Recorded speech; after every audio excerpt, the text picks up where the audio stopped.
Hello children, welcome to Learning Made Easy.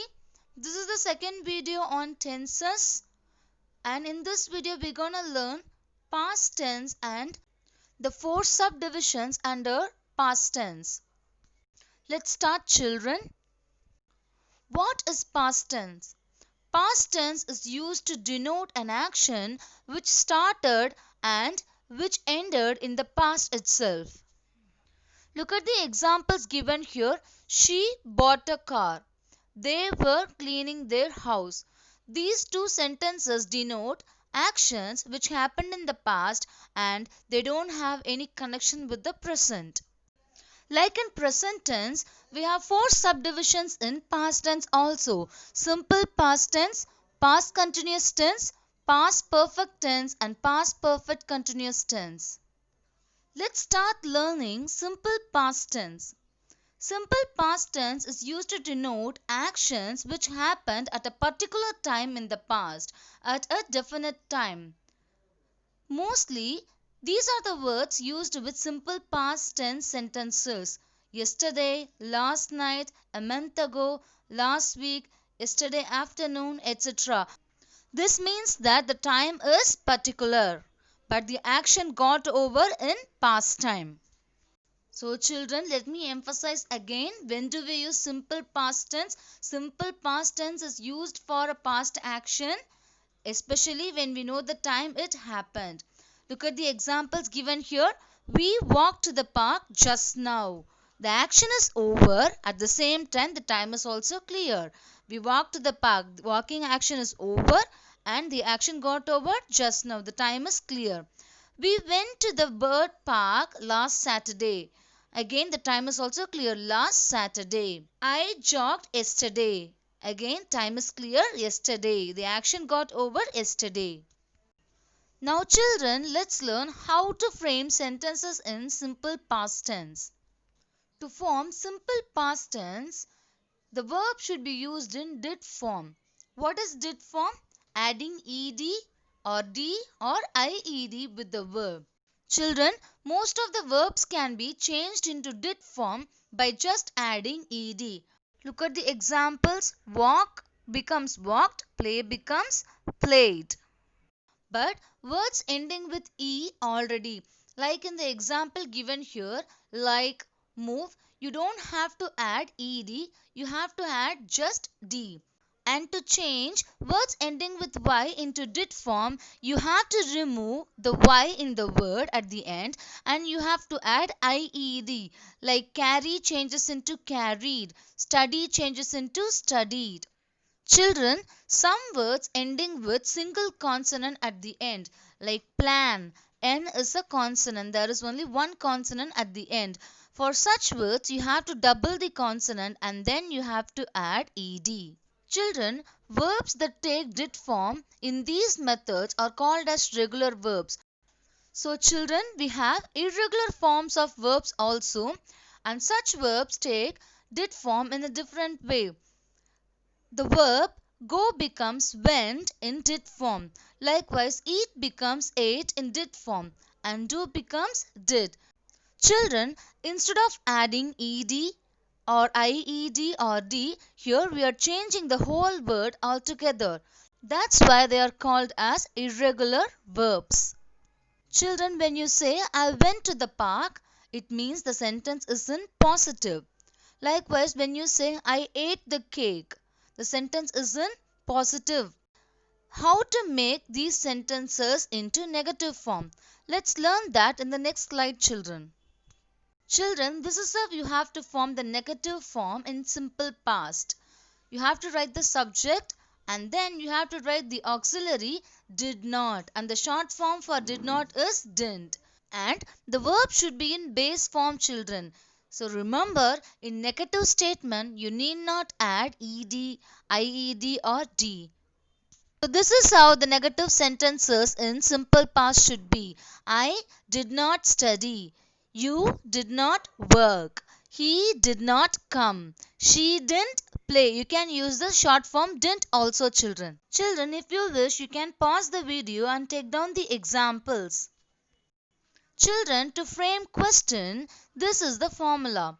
the question word should be used, and you should use did, the auxiliary did, and then the subject, and then infinitive. Do you remember what is infinitive?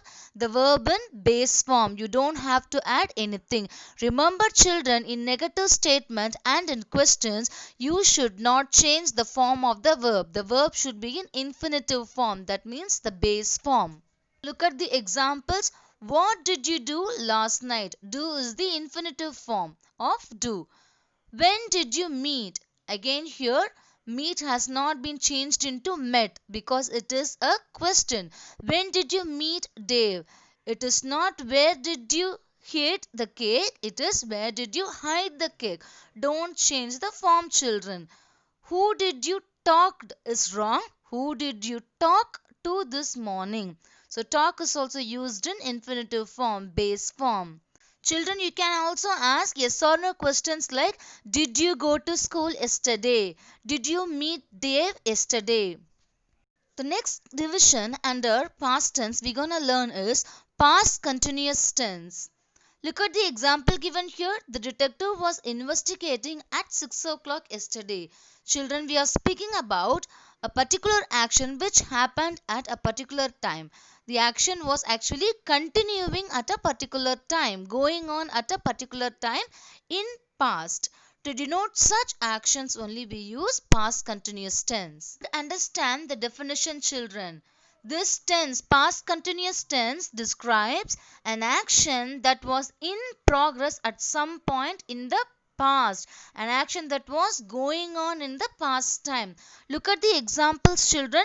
My brother was working yesterday at 7. At 7 o'clock particularly, some action was in progress. Some action was continuing. So the sentence is in past continuous tense. Children, likewise, if you're going to speak about two events taking place at the same time, you can use past continuous tense. Look at the example given here. Ellen was cooking while her sister was watching TV. Here, you're speaking about two actions. One action was done by Ellen and it was in progress, and the other action was done by her sister, even that was progress.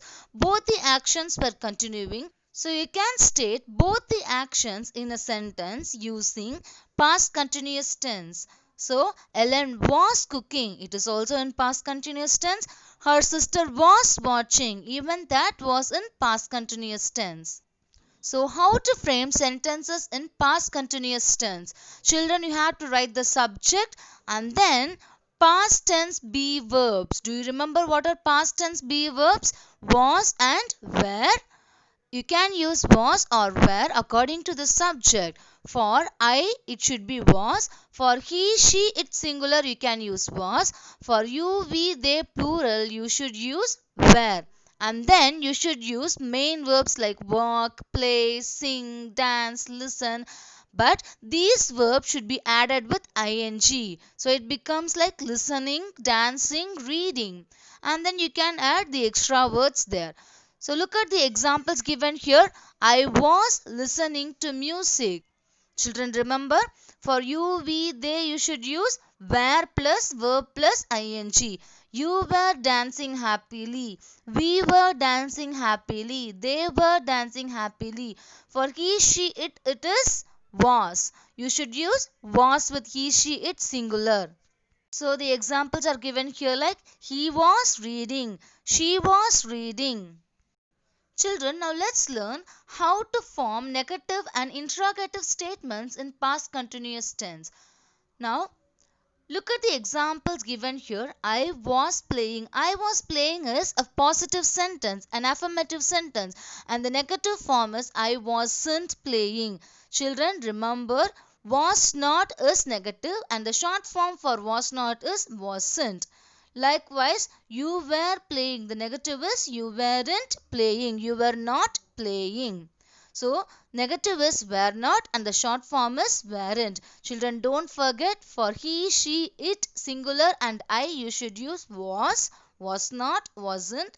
For you, we, they, plural, you should use were not, weren't. Now, let's learn how to frame interrogative sentences in past continuous. Like in any other tense, here also the subject goes inside and the supporting verb, the auxiliary verb, comes in the beginning. If you say I was playing, it's a normal statement. If you say was I playing, it's a question. So the be verb comes in the beginning. Was I playing? Were you playing? Was he playing? Was she playing? These are all questions. And children, you can add question words also in the beginning. Where were you playing? Where was she playing? What was she playing? How was she playing? Question words like this also can be added in the beginning, children. Children, remember in past continuous tense, whatever the form may be, positive, negative or interrogative, the verb should be in ing form. You should not remove ing from the verb in past continuous. The next subdivision we're going to learn in past tense is past perfect tense. Past perfect tense is used to denote actions which got over or completed before another action in the sentence. See the definition, children. It's used for a past action which happened before another past action. Look at the example. I had a shower, then I left home. So here the first action is you had a shower and the second action is you left your home. So the first action should be mentioned in past perfect. Had it is in past perfect, children. The meaning is, children, I had taken a bath, then I left home. So the first action which got over in the sentence should be mentioned in past perfect tense. After she had told me that she was ill, I did not get angry with her for not coming. Here again, the first action is given in past perfect. She had told me that she was ill. And the second action is given in simple past. I did not get angry with her for not coming. So children, remember, if you're going to speak about two actions which got over in past, the first action which got over should be written or should be said in past perfect tense, and the later action should be given in simple past tense. Now you would understand these 3 points clearly, children.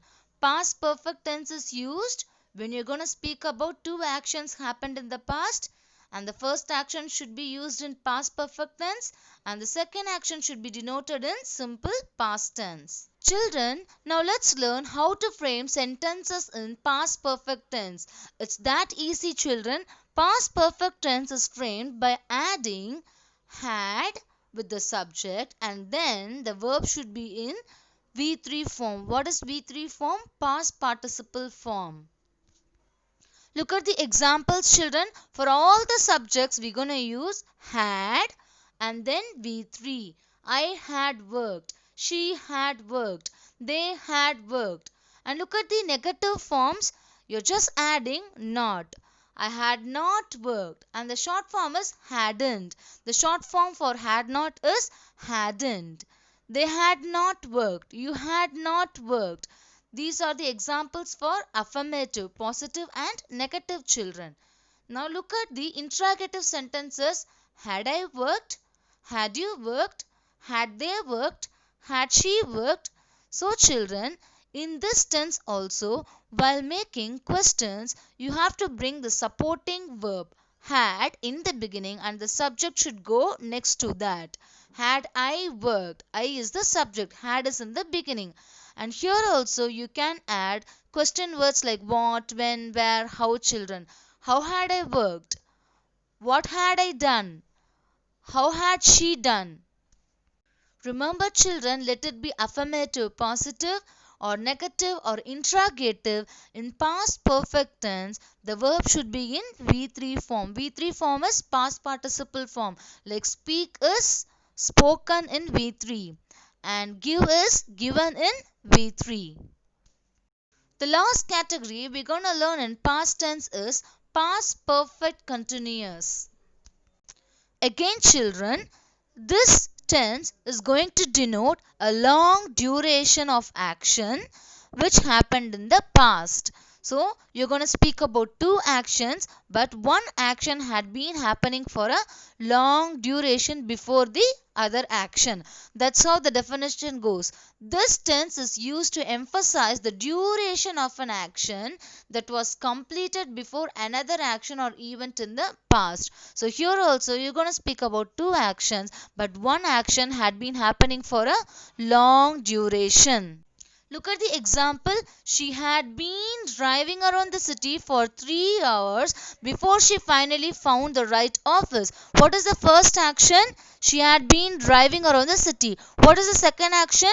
She found the right office. So the first action has been mentioned in past perfect continuous. Had been driving. This is past perfect continuous, children. So this is how sentences are formed in past perfect continuous, children. Subject should be there and then you should add the word had and been, and then verb should be in ing form, formed by adding had, be verb been. Before the verb it should be added and then the verb should be added with ing. See children, you have to add had been plus present participle. What is present participle? Verb with ing. Now look at the examples. You had been waiting there for more than 2 hours when she finally arrived. Here you had been waiting. It is in past perfect continuous positive. Now how to frame negative in past perfect continuous? You had not been waiting there for more than 2 hours when she finally arrived. So you simply add not there. And the short form is hadn't. It's very simple, children. And how to frame question in past perfect continuous? Look at the example. Had you been waiting there for more than 2 hours when she finally arrived? So in question, here also you should bring the supporting verb had in the beginning and the subject goes in the middle. Had you been waiting? It is question. And you can also add question words like what, when, where, why, how in front of these questions. You can frame questions like why had you been waiting there for more than 2 hours? Where had you been waiting for more than 2 hours? So children, let it be positive, negative or question. You should not leave out been, B-E-E-N, and the verb should be always in ing form in past perfect continuous. With this we have come to the end of the video, children.